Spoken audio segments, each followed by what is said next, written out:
All right, welcome to Book Marketing Magic, or the very long name, the top 12 magical marketing moves to elevate your author brand and make your books sparkle, stand out, and achieve marketplace success. But in other words, it's really how to kick butt, be seen, and achieve success in the marketplace. So welcome all of you. And take this hand, your right hand, put it over your chest and give yourself a pat on the back, because I know most authors don't love marketing, so it's a big deal you're here, trying to ply you all with candy so you have positive connections to marketing. And before I forget, a huge shout out to Earl. He's the master of AV, and he's the unsung hero behind all of these presentations. So thank you. We have so many goodies to go over. This first hour is going to be like a master class in book marketing. I just want to let you know that you don't have to remember everything. There is going to be a lot of information. Every one of these marketing moves could be a semester course. So just know you're here to absorb and be exposed to some of these things. Focus on 3 takeaways and maybe 1 move to do after all of this.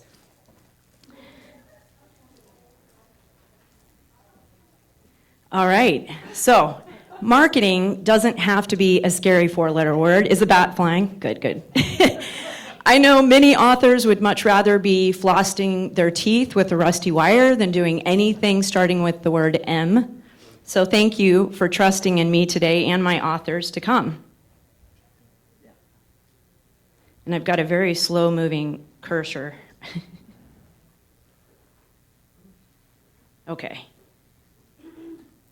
So marketing can actually be quite fun, and it can empower your author brand and help get your books seen out in the world. It's truly a game changer on your author's journey.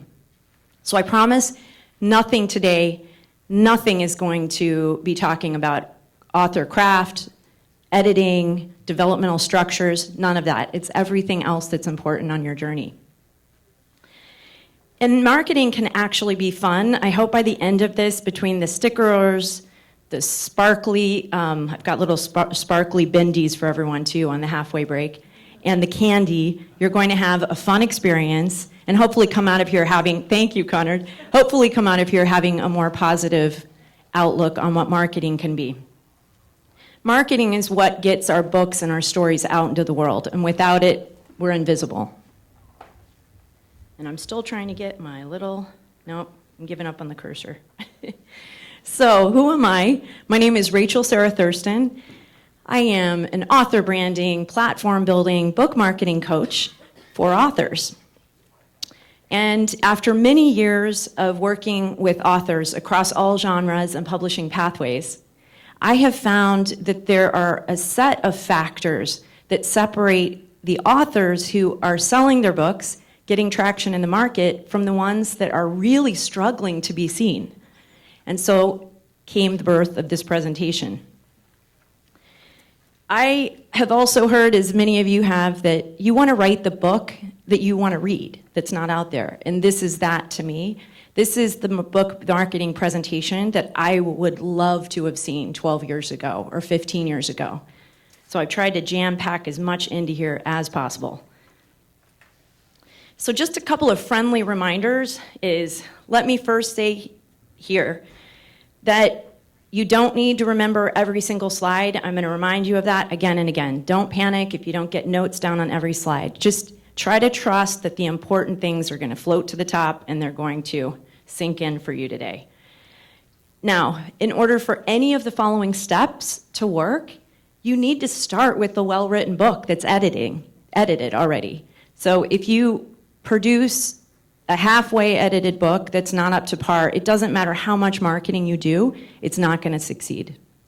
Secondly, it's really ideal to get started with these moves before you publish, but many of you may already have books that are published, and you're looking for ways that you can kind of make some tweaks and trim the sails a bit to get more traction in the market.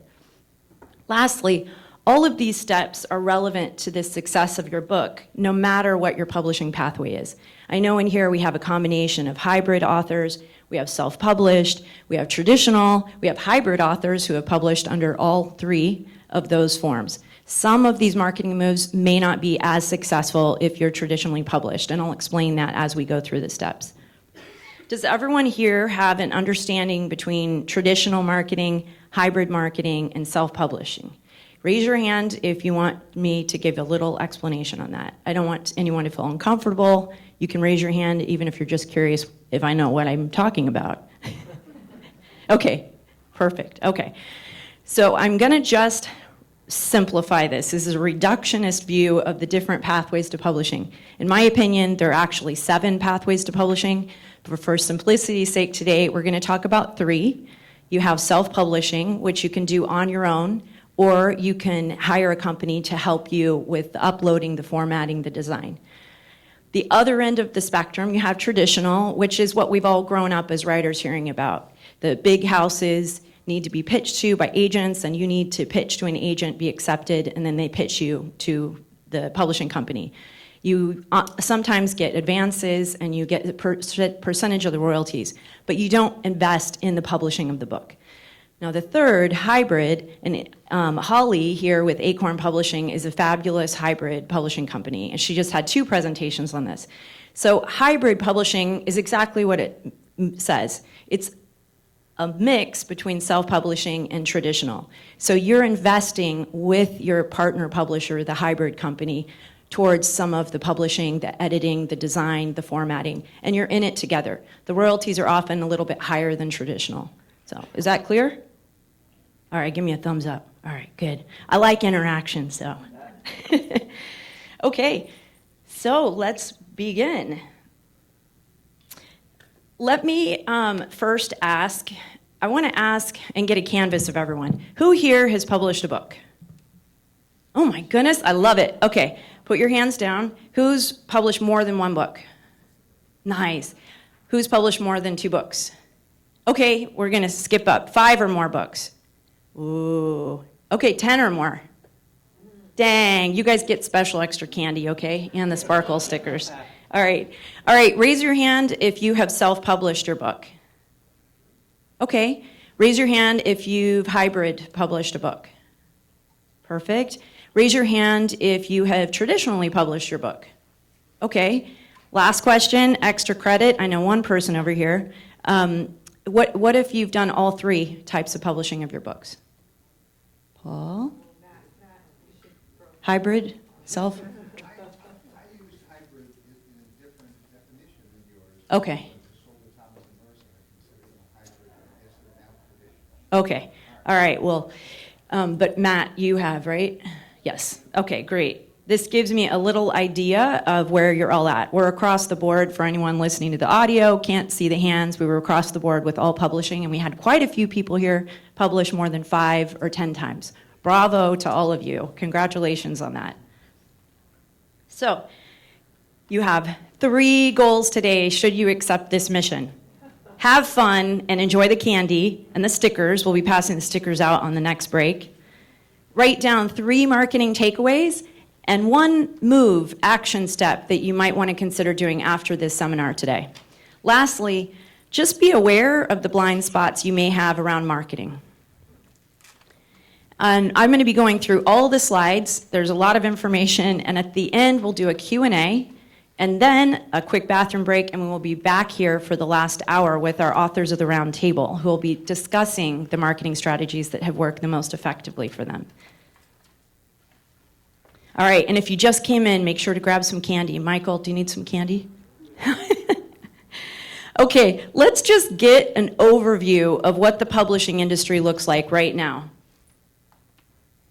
So, how many new book titles do you believe are published in the US in 1 year? And this is every type of publishing pathway. 2 million. Okay, I hear 1 million. I hear 2 million. I hear 5. All right, we've got a highballer here.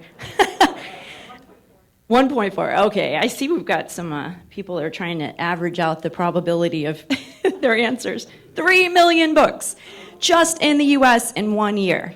Now, this does not even count books that have been published, and there are many of them without an ISBN on Amazon. Yeah. That's right. So we are living through a time of unprecedented growth in the publishing industry. According to Bowker, and they're the ones that produce the ISBN that you buy for your book, the annual number of new titles published each year has grown by more than 10 times in the last 16 years. It's kind of mind-blowing. So, the average book today, just a little bit of a sobering statistic, is selling less than 300 print copies over its entire lifetime in the US. Now, I'm not saying it to depress you, but I'm saying it so you can think of that as a bar that you want to get past. This does include a lot of self-published books people are publishing, but they're not marketing well for.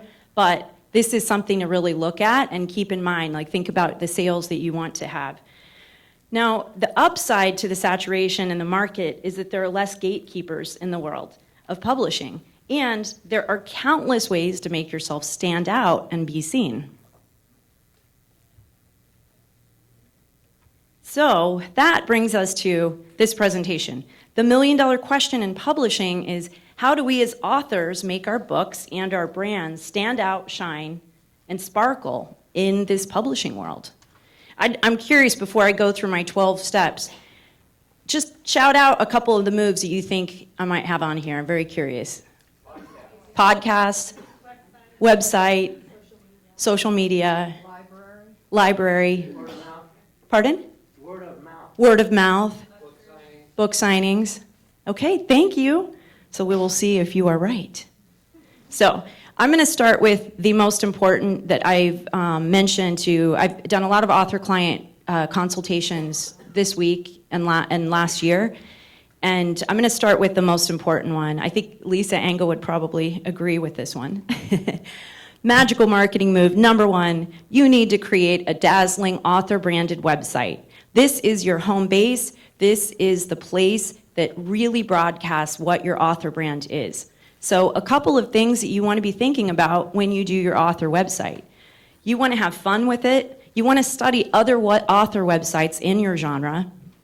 I recommend, if you haven't done a website before, and if you want to be doing continual improvements to it or blogging, I do personally love Wix because it's a user-friendly, what you see is what you get platform. That said, you can also hire a webmaster. Lisa Engel does lots of WordPress sites.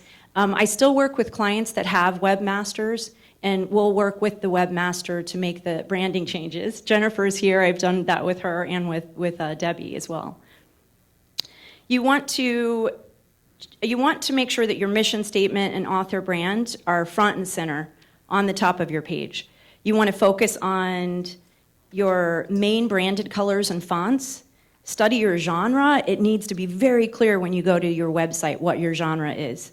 Choose a template that most suits you and that's easy to change. And this ties into another one of the moves, is always include a call to action. A call to action meaning, sign up for my newsletter. I have a really fun list you can download on parenting support for kids that are neurodivergent, or I have these great recipes because you're a cookbook author, or I've got a list of great Latina authors. So think of the value that you're giving your readers. So I have just chosen a couple of, I have chosen a couple of websites that I think are really well branded. The one on the left is, can you all see all the way over here? Can you see the screen okay? Okay. Yes, but I won't be able to see it. Is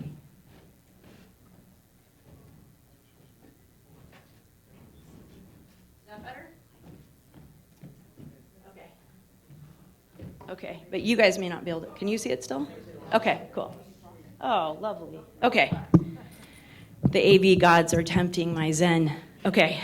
So the website on the left is Elizabeth Gilbert, who you all know is writing Eat, Pray, Love. She has very clear branded colors. They are pink, blue, yellow. You could tell that those are fiction novels by the cover.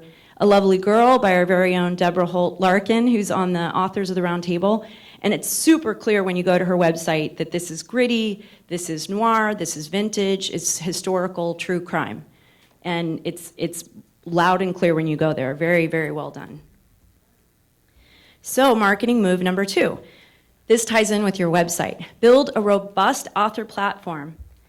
And it's never too soon to begin it. I talked with a few people this week who don't have websites, and they're really focused on their book. All this time that you're working on your craft, be laying the foundation for your author platform. I have been contacted by, thank you, Earl, I have been contacted by so many authors over the years that have put out a book and they have done nothing to build their author platform before publishing. So it's never too soon. Consider growing your email list through your website. With that call to action, you can have a pop-up window on the home page. You can go to my State of Sparkle website and you'll see the pop-up window. You want to send out regular branded newsletters. This, again, is a whole semester course. I give you tons of ideas, and if there's a question in the Q&A, I can give an example of what your value might be for readers. If it's too overwhelming to think about doing a monthly newsletter, think about doing a quarterly one to dip your toes in, and then maybe every 2 months and just ease into it.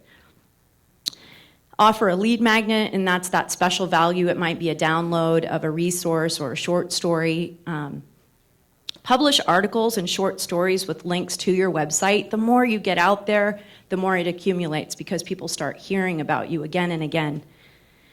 Blog regularly with high-value content. I'm a blogger. Raise your hand. I know 2 good friends here are bloggers. Raise your hand if you're a blogger. Awesome. And I really believe in the power of blogging. The important thing with blogging is that if you're blogging on your website, you need to get traffic to your website. And that's where the newsletter comes in handy, is it's driving people to your website to read your blogs. Now, that said, 2 friends here, Anita and Janine, that both introduced me to Substack this last year, and I think it's a fabulous, fabulous platform. I can't go too much into it except say that it's a cross between a blogging platform, a newsletter platform, and social media. And it's really lovely. Both Anita and Janine have been able to grow their email lists. And if you leave the platform, you can take the emails with you. And you own all the intellectual rights of what you're writing. What's the name of it? It's called Substack. And I forgot, I want one thing. Substack, S-U-B-S-T-A-C-K. I forgot I have a Sparkle Key Mastery, a little magical element here. I forgot to mention, if you come out of this seminar today with one takeaway, who here does not have their author domain name, their URL? Okay, so you will though. You were supposed to do that yesterday, Ghislaine. What? Yeah. Oh, I know it was homework, but I didn't know I had a deadline. So if there's anything you do, get your author name exactly as you're going to be publishing. You don't want another author to grab it. You're going to have to change your name, and it sucks. That's why I'm Rachel Sarah Thurston. It's a long story, but it's hard-earned wisdom. So my Sparkle Key Mastery for this is blogging and writing consistent newsletters will build your loyal fan base, and it helps you get a barometer for the content that your followers most deeply resonate with. I've been blogging for 20-some years, and I've gotten a lot of work out of it. I met an editor of a magazine here years ago who loved my story. She published it in a Women's Adventure magazine. I was hired to write a book on San Ynez Valley just based on my email list and what I was consistently putting out. All right, marketing move number 3.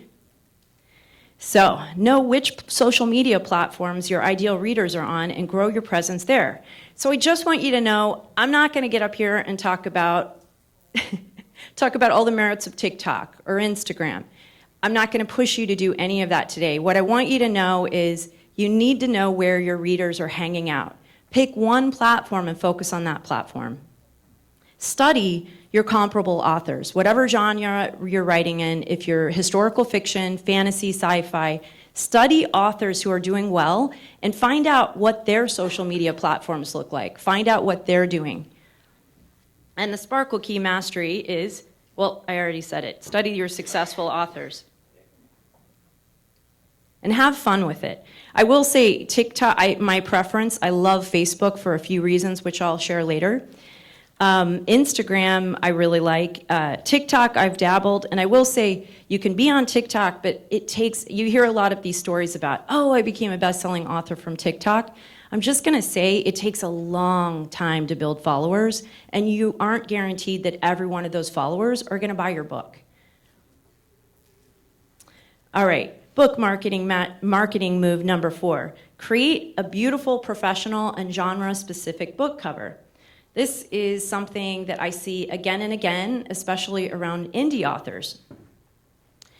And I'll share a little bit more after I go over what a strong book cover should have.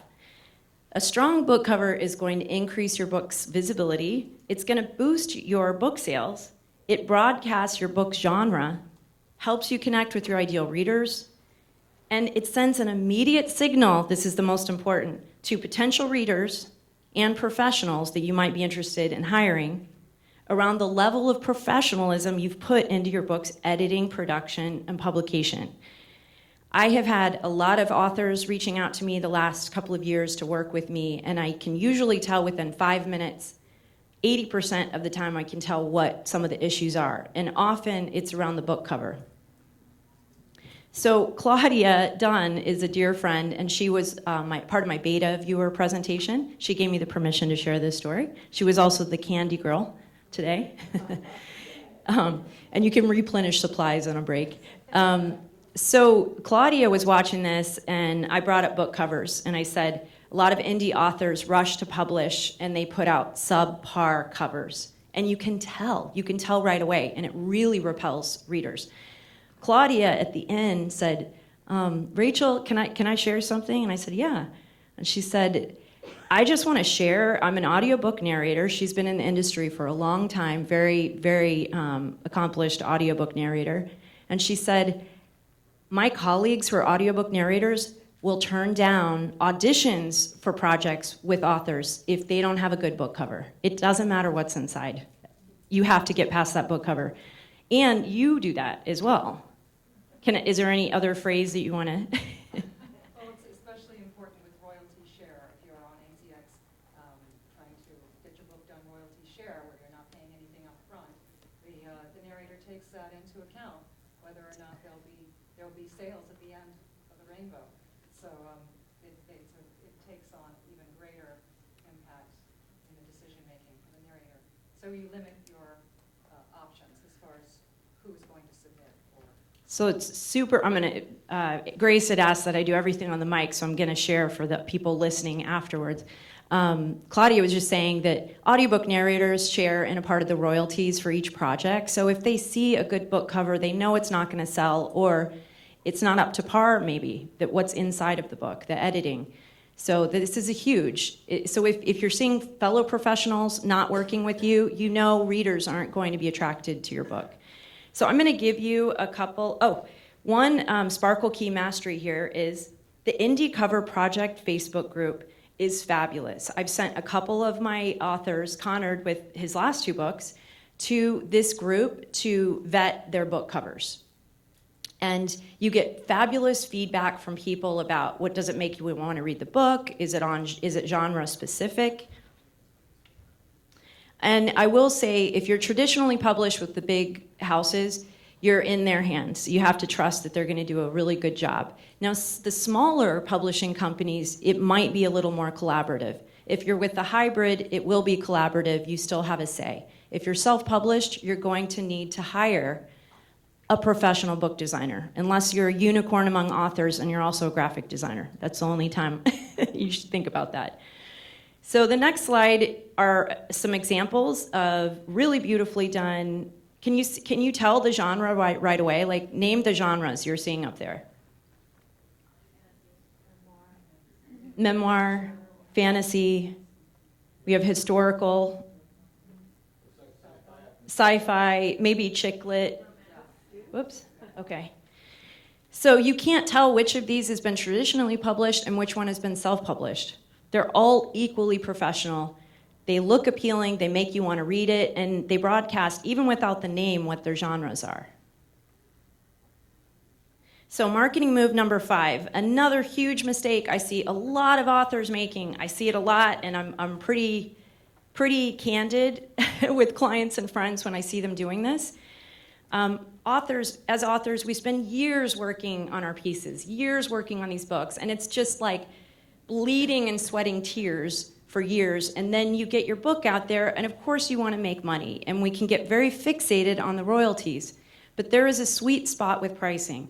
For instance, if you're a trade paperback, I personally won't buy something over $20 unless it's a cookbook and it's full color and there's a reason for it to be more. There's a sweet spot. It could be anywhere from $10 to $16 or $17. But when it starts creeping up higher and you're not a well-known author, people are not going to take a chance on you. It's much better to think the long term and get your book into as many hands as possible than to focus on 20 sales and making a little bit more of a royalty. So another idea around this too is get comfortable with doing ebook promotions and offering lower prices to gain more readers. Now you can only do that if you're hybrid or self-published. If you're traditionally published, like Debbie, her publishing company does do some ebook promotions. But this is a really fabulous tool for indie authors who are self-published or hybrid. Study the pricing of your comparable titles. If you're self-published or hybrid, traditionally, those prices are going to be lower than the big traditionally published books. So compare yourself to other writers with similar publishing that are doing well and selling well. Yep, and the last is ideal pricing increases your book's visibility. All right, magical marketing move number 6, attract potential readers with robust social proof. So don't look at the screen, look at me. If you already saw the screen, don't answer. What is social proof? Does anyone know what social proof is? Without looking. Yes? It's third-party success. Oh, I love that definition. So she said, it is third-party success, and you nailed it. I like the way that you phrased that. So it's very simple. It's endorsements from celebrities, leaders, authorities. Dalai Lama writes your foreword. You've got blurbs in the front, blurbs in the back. It's also reviews, reader reviews like you get on Goodreads and Amazon, editorial reviews like Kirkus and Clarion, and book awards. Conard won a book award after his second book came out, and I'm going to be talking about this. I don't know. Yes. Oh, good. So Conard, once he received 2 book awards, he did a revision of his book cover, and he put it back on Amazon. You don't have to issue a new ISBN, because you're just changing the cover. And now his book has all this extra social proof. Now let me go back to reviews. A lot of authors that come to me and say they're struggling, they might have a great description, a great book cover, but they have 2 reviews. Okay, you really, really need a lot of reviews. And my mentor, my book marketing mentor, recommends 40 to 50 reviews flat, like at least, minimum. Now, you can run Amazon or Facebook ads, but if you have 2 reviews, you're going to be wasting your money. You need those social proof there. All right, so, oh wait, I forgot to ask you. Okay, who likes kittens? All right, who likes puppies? Okay, you both win. I've got a halfway point slide just so you can like breathe and remember. You don't have to remember everything. I was going to put up kittens. My amazing husband, Perry, right here, is supporting me today, and I was going to just do kittens, and he goes, well, not everybody likes kittens. They like puppies too. So you all get... So this is just to remind you, you don't have to remember everything today. You know, if you can think back to who can answer yes to this being your first book marketing seminar or class you've ever been to? Raise your hand. Okay, quite a few. So if you can think back to the first writing class you went to, you didn't expect to write a novel after that hour, did you? You didn't expect to be a best-selling writer after one class. Just know, yes, I know, in our hearts and minds. Marketing is the same. It's going to take time and repetition to build up these muscles. So this is just your first exposure, and just remember, 3 takeaways today. All right, so this is where I really geek out, is magical marketing move number 7, leverage the magic of metadata. Without reading the slide, what is metadata in the book world? Without reading the slide. Statistics, basically. Statistics. It's close to statistics. Tagline. Okay, that's very close, Cheryl. So metadata is basically any written identifiers that are attached to your book. Your title, your subtitle, your price, your publisher, ISBN, genres. So ISBN is attached to every version of your book. Now, your BISAC, that's the code that are given 3 BISAC codes for your book. That tells bookstore owners and librarians where to put your book in the store. So half of your marketing when you publish, if you do it correctly, is already cooked in the books, because with your ISBN is embedded your keywords, your description, your publisher information, and your BISAC. On Amazon, you have another set of metadata, your keywords and your categories. Every book, and I'll talk about Amazon in a minute, every book is allowed 3 categories for every version of your book. The reason why it's important is because if you call your book a historical fiction, but it's really a romance, it's in the wrong part of the store and people are gonna miss it. Or they're gonna buy it and they're gonna be ticked off that you did a bait and switch and they're gonna give you bad review.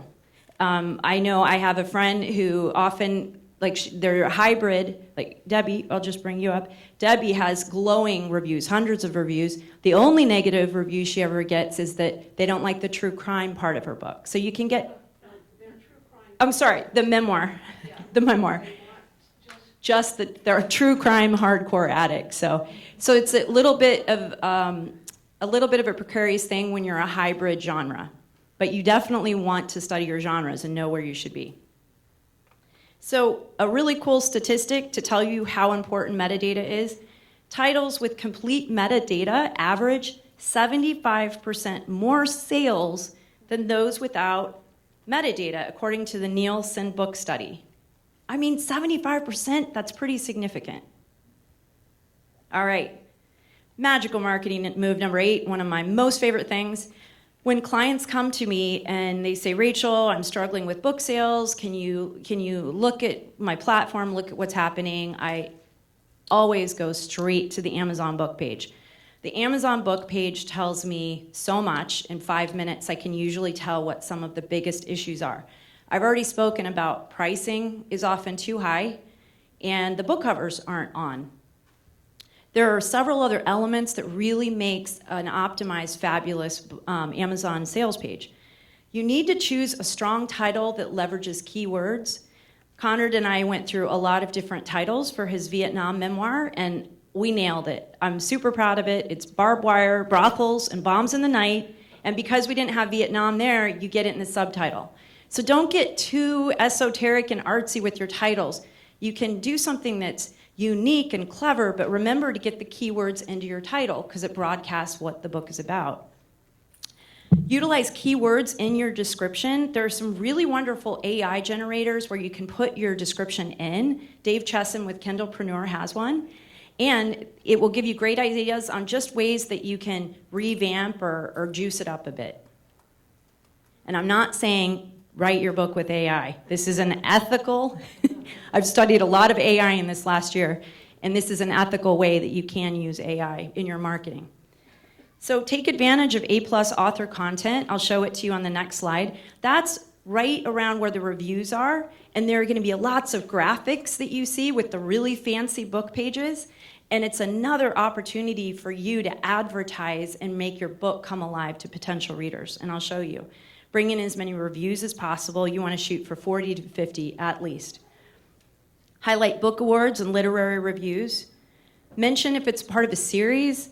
Paul has a couple of series, and when you have a series as a fiction writer, you really have the chance to build a platform. You can tease them with this book coming next.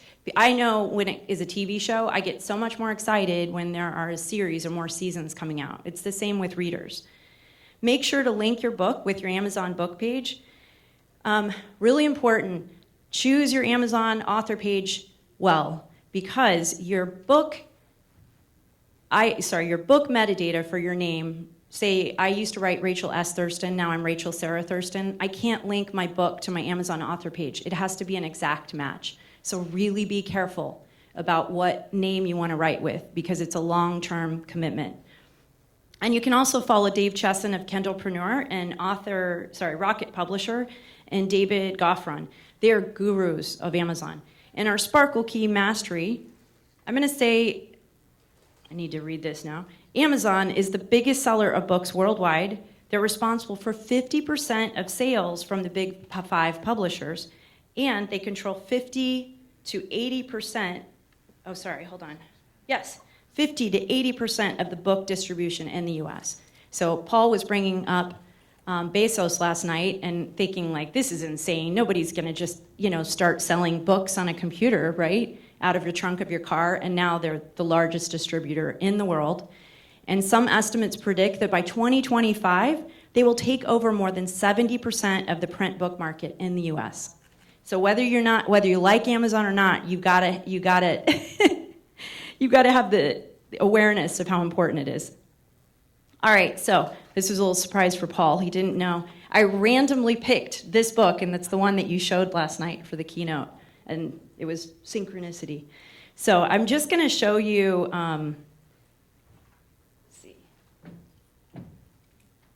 Let's see if I can see this. Okay, so in the upper left-hand corner, we have a fabulously designed book. You can tell exactly what the genre is. There's football, it's fun, it's guy, it's thriller. You can tell that also from the title here. So you have a really on point cover. Upper right-hand corner, we have super affordable pricing. It's very small on my screen. So he's in Kindle Unlimited, so it's free if you're in Kindle Unlimited. It's free if you're on Audible. And his paperback is $15.98. That's a really sweet price point for a trade paperback. And lower left-hand corner, check out the description highlights. He's really, really highlighting some of the awards and the reviews. And that really stands out when you're looking at books. You look at the reviews, like, wow, he's the winner of this award, this award, this award. And I think that he also has a review, right, by Publishers Weekly, a starred review. And that's very prestigious. So that's social proof. Now, if you scroll down, this is the same page, but I could only fit it in a couple of screenshots here. You have Amazon A+ content. So after the seminar tonight, check out his page or check out another author's page with graphics. You're going to see these beautiful graphics that he's had made. And it's another opportunity to advertise and bring your characters alive. You can also include editorial reviews, and it's just more social proof. You finally get to the bottom, and he has a lot of reviews, thousands, I think. He has 3,300 reviews, and he has 4.5 stars. That's awesome. You can tell this guy knows what he's been doing. He's been publishing a long time. Really good traction. I also want to stress, it's okay to get a bad review, and you should celebrate getting a bad review. It's a red flag for me if I see a new book out and there are 25-star reviews. I know immediately it's their friends and family. I want to see some reviews that are critical. Now, it's going to suck when you get someone that doesn't like your writing or holds something against you have no control over. That's not fun, but it gives more legitimacy to the overall rating. And I think it's really nice to be around 4.5 stars. That's the sweet point. 5 stars, I think there's something wrong. And I've got, let's see. You have a big family. Exactly. Okay. Marketing move number 9, create buzz around your books and make some noise. Have fun with it. And if it's terrifying to you to make some noise, work with someone like me who's a very outgoing, effervescent cheerleader. Enroll your extroverted friends, your super fans to help you with this, to help you get out of your shell. Create a press release, but pitch it towards local publications with seasonality, holidays, and a personal slant in mind. Ask yourself, what value do I have for readers of that publication? So Conard, when we were doing press releases, we were doing it around Veterans Day, right? For your Vietnam? Okay, well, let's say it was around Veterans Day.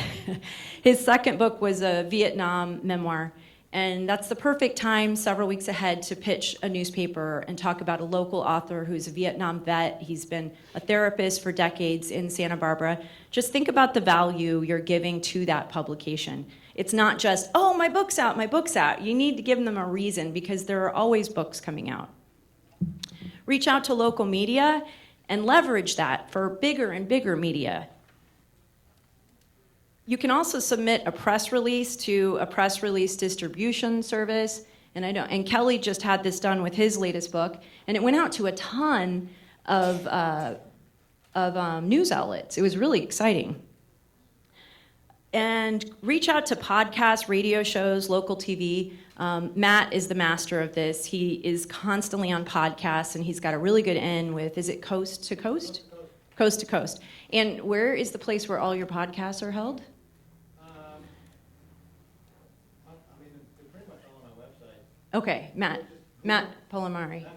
Okay. Google my name, it'll come up. Okay. So you can reach out to podcasts, radio shows, create a dazzling book trailer. If there's any time after the break, I would love to share the book trailer I did with Debbie. I'm going to share that we had such incredible response for her book trailer. Her book has been optioned for its film rights. And there are producers that are pitching her book as a limited series to studios. And I think the highest compliment to us, besides having our loved ones say, that's awesome, was having her agent go, oh my gosh, I'm going to send it to the producers. And the producer wrote her and said, we're going to use that in our pitch to the studios. And that was like, that made our day, right? You can also throw a virtual launch party for loved ones. Besides in person, when Conrad's first book came out, we did a virtual Zoom party during COVID where his friends and family came from all over the country and we had a party. It was really fun. Do something unique with your book signing. Do a slideshow. I'm working with a professor from Pacifica and we're having this really fun slideshow and book trailer this fall at an art gallery. Have someone interview you. With Conrad's last book signing, I interviewed him. Make it interactive. Yvette Keller, I don't know if she's in here, she did a Douglas Adams Hitchhiker's Guide to the Galaxy map for London. And she did a party where everybody dressed up as characters from Hitchhiker's Guide to the Galaxy. It was really creative and fun. And add these events to your website so people know what's coming up. And so you look like you're in demand. Sparkle Key Mastery number 9, think outside of the box. Think of organizations which might benefit from having you as a speaker. And I said, ask Anita.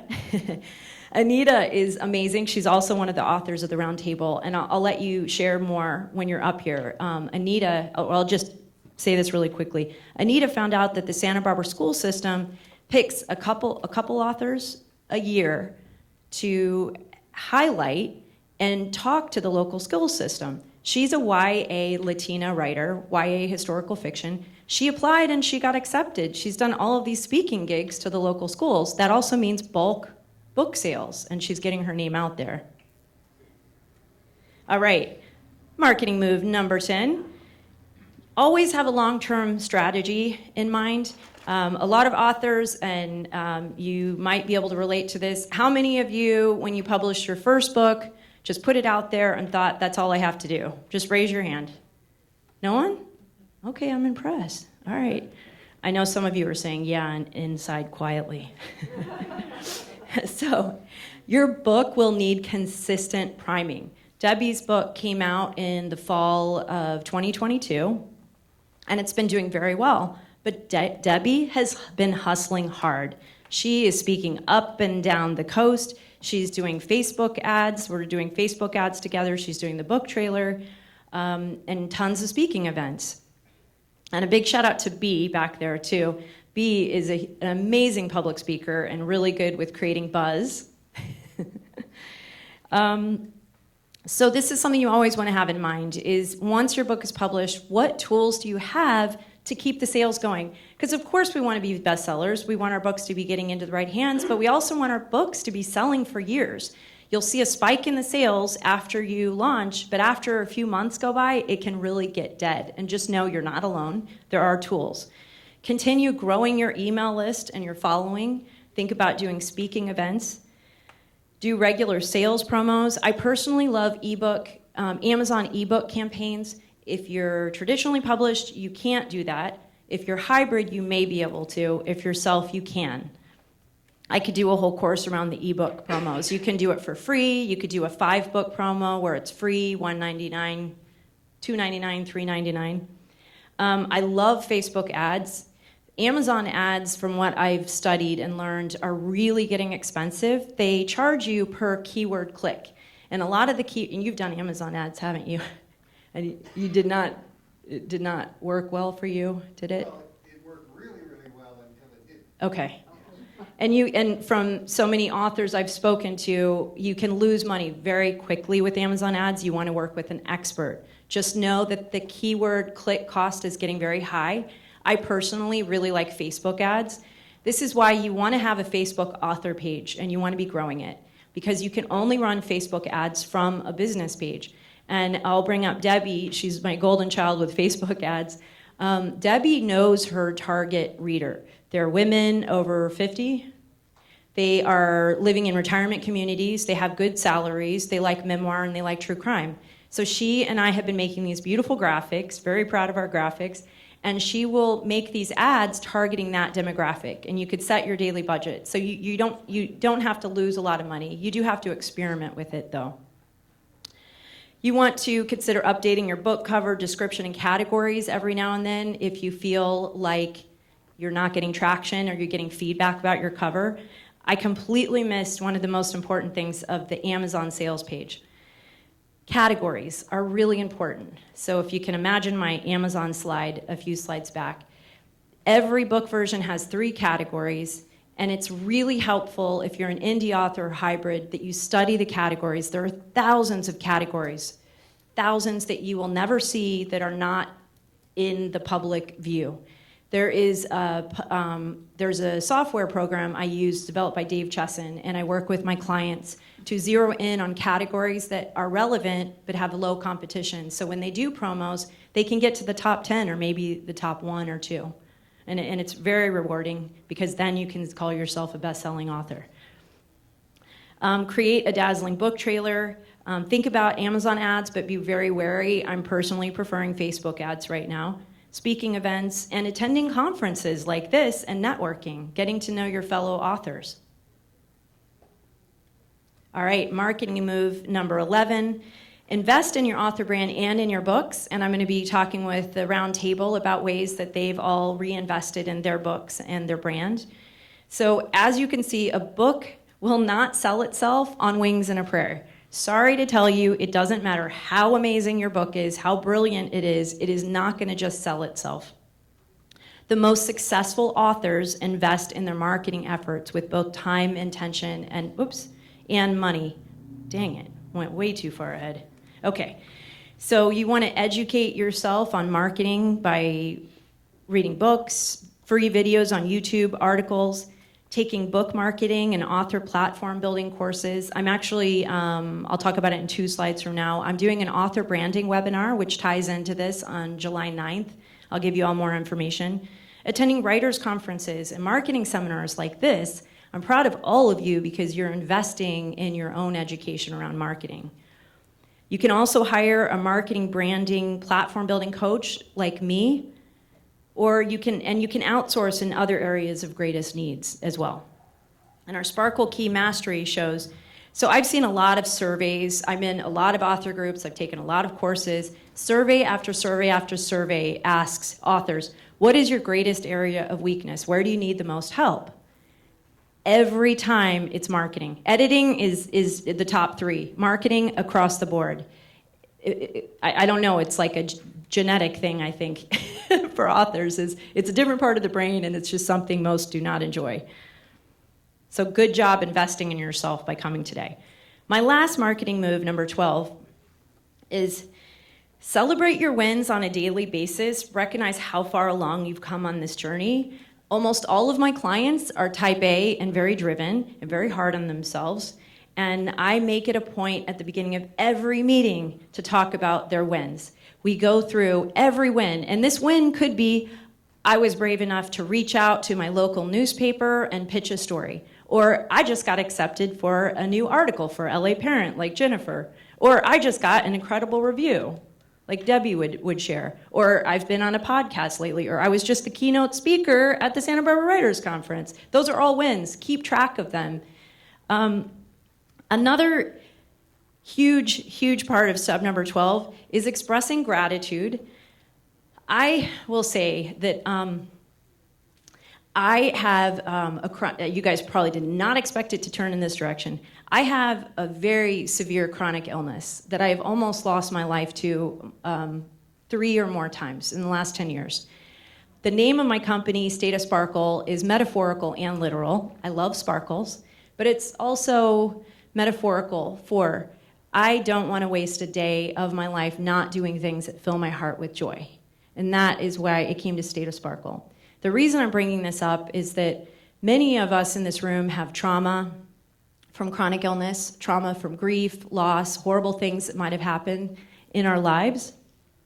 What I've learned through the neural retraining I've done is it's so important to focus on gratitude, no matter how horrible of a day you're having, no matter what's coming your way. If you can develop a muscle every day to think of 3 things you're grateful for, 3 things, even if it's something good that came out of something bad, it literally will change your brain chemistry. And I've been doing this neural retraining program for 10 years, and it's something that's applicable to all of us as authors. Focus on the wins and focus on gratitude. And I want to say before I go to the last line, I want to do a big shout out, because we're on gratitude, to Monty for making this conference happen. We wouldn't be here. To Grace Rockow, who, oh my Lord, she works all year round to make this conference happen. I want to also thank Matt Palomari, who has been a very dear friend and a mentor to me for the past 22 years. He's the one that really pushed for us to have more of these publishing and marketing pathway seminars. I want to thank Earl for all the AV. I want to thank my husband, who is infinitely patient for weeks, hearing me talk about my presentation and what I want to do and the kind of candy I need to get. Thank you. I want to also thank all of my friends that came today. I want to thank my authors that I work with. I'm so deeply indebted and grateful for all of you, and my authors of the round table for the time that you've put into being here, and they will be coming next. So lastly, spread the word around conferences like this. Pay it forward. Help an author by posting a review. Trade reviews with an author. Just take time when you're having a bad day to go, you know, there are a few people I could thank. I wouldn't be here today without these people. And thank them directly. Make a post about it. It's going to take a village to write a book. Lastly, keep writing. Stats show that the writers who write book after book after book are the ones that are bringing in the most income and have the most robust platforms. All right, so if you'd like to discover more book marketing techniques, I'm going to get something out. Actually, Claudia, would you be able to hand this around? So if you'd like to discover more book marketing techniques, author branding, and platform building ideas and inspiration, I have a monthly, it may be every 2 months, it'll be every month to 2 month newsletter. It's totally free, and if you'd like to sign up for it, she's going to pass this around down the road. So feel free to sign up. I have an author branding webinar July 9th that is open to the public. It's on Zoom. I think it's $25, and it's going to be really drilling in on what your brand is, what makes you tick as an author, and how you translate that to attract your ideal readers. You can also go directly to State of Sparkle or my magical QR code. So, the final sparkling thought, our deepest fear is not that we are inadequate. Our deepest fear is that we are powerful beyond measure.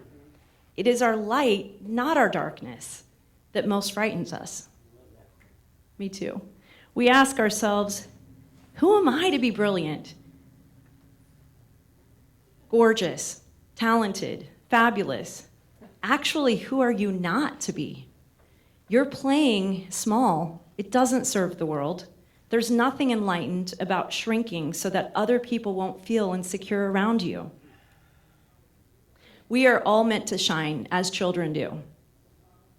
It is not just some of us, it is in everyone.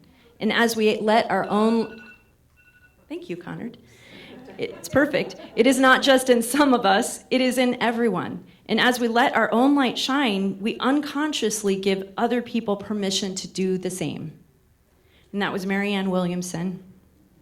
The reason I bring this up is because there have been many times in my own life where I have shrunk down and I've thought, I'm too much, I'm going to overwhelm, or I'm going to make people insecure. And it doesn't help anyone. It really doesn't. We all should be leaning into our gifts and be willing to have the courage to be seen in the world so our stories can make an impact. You can write the most amazing book, but if you don't have the courage to be seen and get it out there, it's not going to help anyone. So you are truly the only one who can sell your stories. Remember that you have the gifts to share with the world. The only way we can do that is to have that courage, to shine, sparkle, and be seen. And marketing is your sparkling, magical key to helping make that happen. So, raise your hand if you learned one thing today. All right, raise both hands if you learned more than one thing and you're more aware of your marketing blind spots. Awesome, awesome. I'm Cheryl, you better raise it. Okay, so you guys have reached the graduation slide, and there's supposed to be sparkles, but the sparkles are not appearing. Yes, they're coming. Okay, they're very slow. It's slow Wi-Fi sparkles. So you all have had a successful first part of the seminar. Give yourself a woohoo! Well done. My husband's amazing. So we're going to have a Q&A session and then a bathroom break, and we're going to come back for the second part with my authors of the roundtable. So Claudia, again, she's my workhorse today, doing such a good job. And is that sign-up sheet moving its way around? Okay, good. So, yeah, Q&A right now. Okay. Okay, cool. She's going to do it. Or you can. It doesn't matter. And by the way, if anybody needs more candy or stickers, maybe one of you can do the mic, the other one can pass out the candy. You want to pass out the candy? Okay. So Claudia's coming around with candy, and if you want like a sparkle sticker, and then people later today will be like, you look special. Why are you wearing a sparkle sticker? It's because you graduated from here. Okay. Okay. So I'm going to do a Q&A for about 15 minutes, and then we are going to switch over to a quick bathroom break.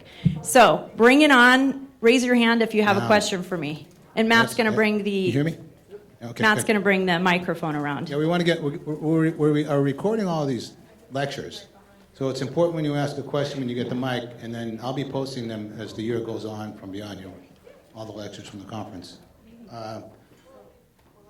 Yeah, okay. You want to start with Jerry? Yeah, please. Thank you. And if you can't hear him, let me know. Hello.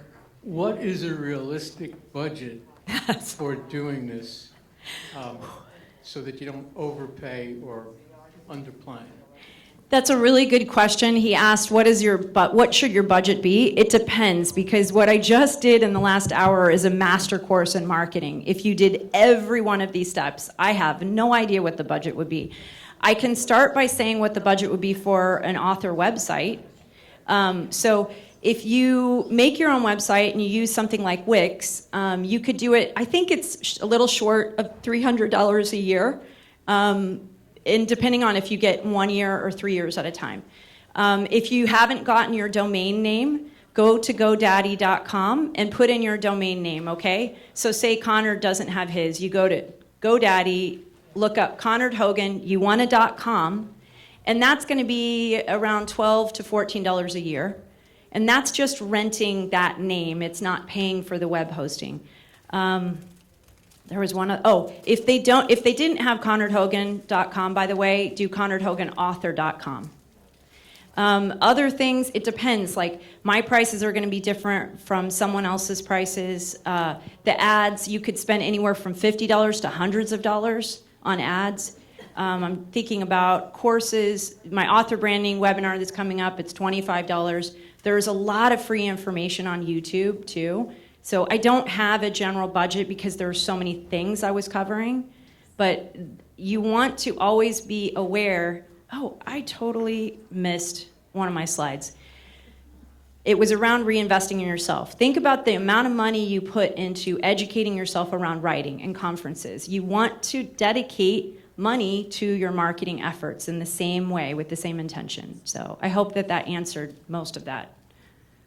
So, okay. Was there another aspect that you wanted to ask me about around?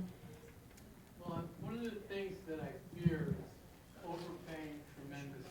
Okay. Yeah. I charge $400 an hour for average work. I also do pro bono work. Okay. Just as good, and that costs zero. So he was saying he was worried about overpaying. It really depends on what you're paying for. There's so many things I was talking about. So ask them for testimonials from clients. I have all of my testimonials on my website. I am a chronic undercharger. I always undercharge, and it's a problem I have with my business. So it depends on the service. You need to ask for other recs. Another question. Eugene, I think Eugene was fervently and very excited with it. Hi, I'm blown away. I'm absolutely you. blown away. And when I was thinking about 3 things to be grateful for, I thought Rachel, Sarah, Thurston. Yes, thank you. I did not pay him, but you're getting a lot of candy, Did not Eugene. pay me to do that. That was improv. I hope that was I'm recorded. here all week long for one night only. I have 3 brief questions. Yeah. You might be the Mecca I've actually reached. I came back to California about 3 years ago with the primary idea to make a documentary film. It's called Eugene Can Fly, and it's really good. And we had professional people, but we don't know shit about marketing, and so it's on the shelf, you know. Yeah. We're rebuilding it and rebranding it, but as smart as my crew is, we don't know how to get it out there. Do these techniques apply to film? Can these same techniques that you're saying, marketing, could that be used? Yes. In fact, like all of these techniques can be applied to film because you've got your branding cover for your film, you've got your trailer for your film, your sizzle reel, right? Yes. And when you upload to YouTube or Vimeo, your metadata is super important. If we do have time, I'd love to show Debbie's book trailer because we worked really hard on the metadata because you want it to be findable if it's on Vimeo or YouTube. Exactly. You want to have a media kit together for a film that you're working on. So all of this, it's the same concepts, whatever industry you're in. Yes. Okay. So thank you, Eugene. Yeah, I just, and 2 more quick. Yeah. When you talk about the marketing, Yeah. does the book have to be finished, or can you start doing the marketing if you're in the middle of it? I could kiss your feet asking that. Thank you. Eugene just said, do you have to be done with your book to start these steps? What's the answer? Good job. No, you want to start this way in front of publishing, and I'm glad that you asked that because I might not have made it clear enough. My book marketing mentor recommends, and she has a publishing company, she recommends before your book launches, you want to spend 9 months to a year out working on all of this. Ideally, you want to be working on it for years before your book comes out. And last question, and I'll Yes. shut up. And give the mic back. No, keep it on the mic so we have it for the audience. How do you establish the cost? You're talking about Yeah. the price of books, Yeah. Who establishes? Good question. You do. So price. now, if you're traditionally published, the traditional publisher, they probably didn't give you a choice, right, Norm and Trey? Right, okay. If you're traditionally published, it's in their hands. Now, if you're hybrid published, and there are many people here, Conrad is hybrid, he's on my author panel, B is hybrid published, they have a choice in the pricing.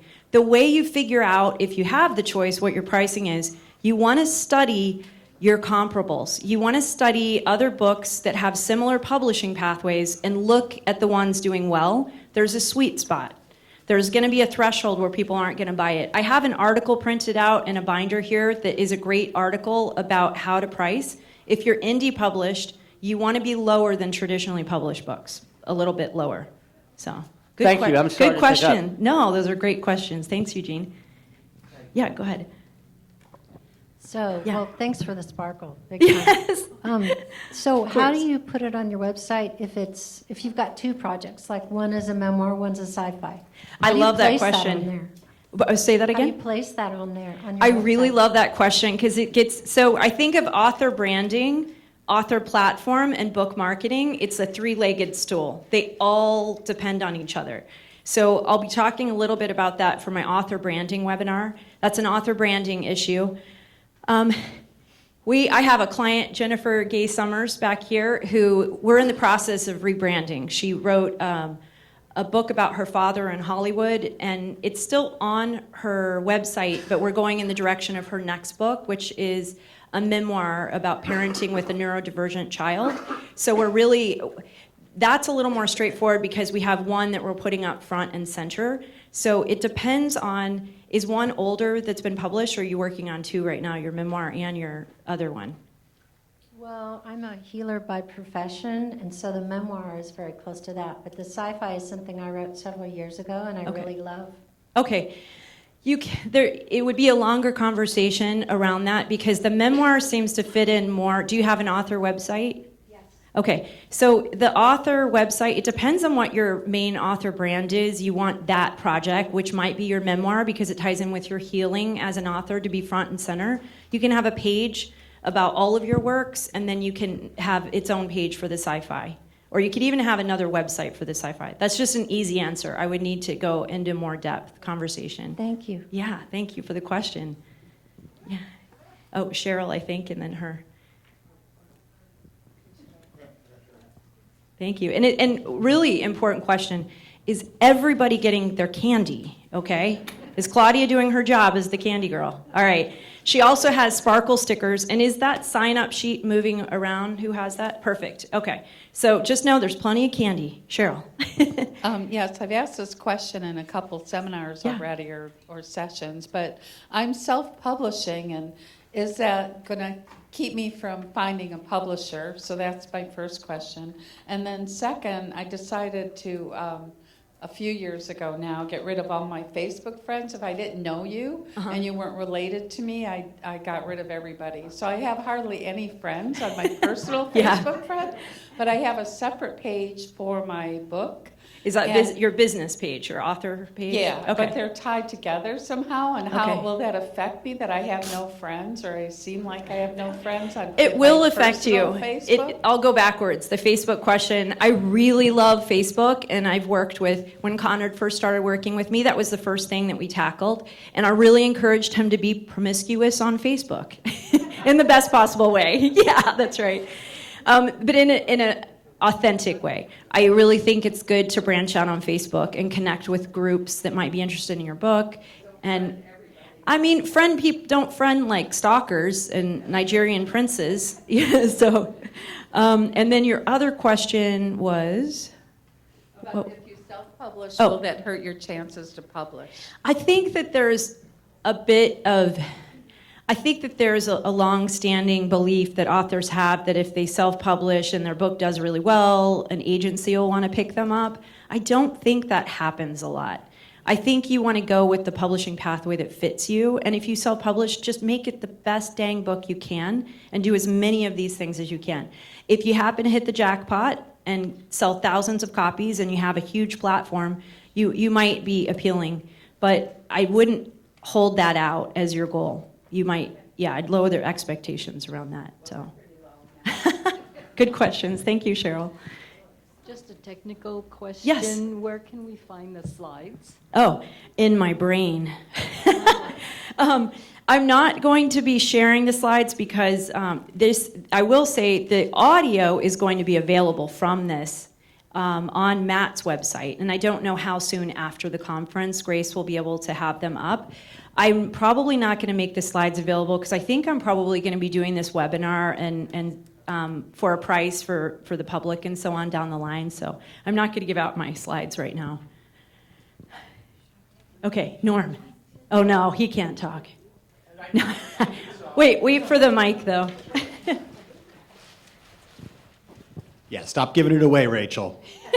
That's right, I'm not giving it all. I'll give away the candy. Not to get too specific with other ad stream or other Yeah. ad places, but have you had any luck with BookBub promotions and BookBub ads? You know, I haven't done BookBub yet, and there are so many. It's crazy how many rabbit holes there are in marketing and things to focus on. So that's in the hopper to look at next. My next big deep dive will be Facebook ads. There is someone here that just did BookBub ad, and I don't know if it was Paul. I feel like it might have been one of my authors, but I haven't. I know BookBub is very tricky too. They're very, very discerning. So I can't help you on that. Anyone else? Any other questions? Yes. Oh, just if you can wait for the reason we're waiting on the microphone is because Grace has given us instructions. She wants to make sure that the audio people can hear. So if you're really taking it seriously and you've decided to invest the money into Yeah. these kinds of services, What's the rate of return on investment? I mean, if you've got a fabulous book and you're doing everything right, what's your expectation for breaking even? Yeah. Or making double what you've invested? Or are you always going to be eyeing this as your tax write-off? Really good question, and it's like a painful answer. If you're self-publishing, you're already putting thousands of dollars into the production of a good book. You could do it for less, but you're probably not going to have a good cover. You won't have it designed properly. You don't always make your money back. You might break even. Debbie, during the round table, can talk about this because she has continually, every time she makes royalties, she puts it right back into marketing, and it keeps it going. So you may not always get it. And the same with different types of publishing. You may not always get the return on investment. Now, that said, you might be in a career, if you're a nonfiction writer, for instance, that's your platform for speaking. Holly was sharing one of their authors recently just booked a huge speaking gig for over 5 figures. And that's going to pay for a lot of their publishing. So I don't want to make false promise. It depends. And you won't always make it back. For a lot of authors, the satisfaction of knowing their book is getting out in the world and that they're getting momentum is enough, and then making more money above that is like icing on the cake. So, any others? Yeah. Gar. All right, if you can wait for, I know you've got a loud booming voice when you want it to be. If you can wait for the mic. I only need one microphone, thank you. Listen to that voice, made for fighting. radio. No fighting over the microphones, please. Of course, this question does not apply to me, so don't anybody get the wrong idea. But Okay. maybe you'd want to discuss the place that pride plays into marketing and your efforts to market. So people who are not me sometimes have a problem with outreach and the fine line between begging for reviews and asking for reviews and that sort of thing. So just in general, discuss how much you have to put your pride aside to sometimes make marketing work for you. I'm hearing 2 questions. One is, at what point do you have to let go of a fear of losing privacy? And the other question is, how much do you have to beg people for reviews, right? So I have actually consulted I had a client once who had been stalked and almost killed. She had a real reason to be concerned. And we talked about that on social media. So some people have a pen name because of that fear. I tend to encourage my clients who are mostly introverts to just believe in what they're doing and pull them out of their shell. And it helps a lot having someone like me who's a super extrovert, making them feel comfortable doing that. Now, when you bring up begging, for instance, for reviews, it's a really good point. You don't want to wait until the week that your book is being published to beg a bunch of people for reviews, because then you're desperate, right? So 9 months before your book comes out, when you have your book and you have review copies, they're called ARCs, advanced reader copies. Find the right people to write the reviews. Don't just send it to friends and family. You can do surveys. There are beta reader support groups on Facebook. Look for people that read your genre and start vetting them, and then get dozens of them queued up way ahead of time before your book launches. And then you're not going to be desperate and begging. If your book's already been published, you can still do that. And you can also trade reviews. If you're an author here and you like another author, ask if you guys could trade reviews for each other. So did that answer it mostly? Okay, thanks, Gar. I think we have time for 1 or 2 more questions. I have a quick one. Yeah. And if you can wait 1 second for the mic, thank you.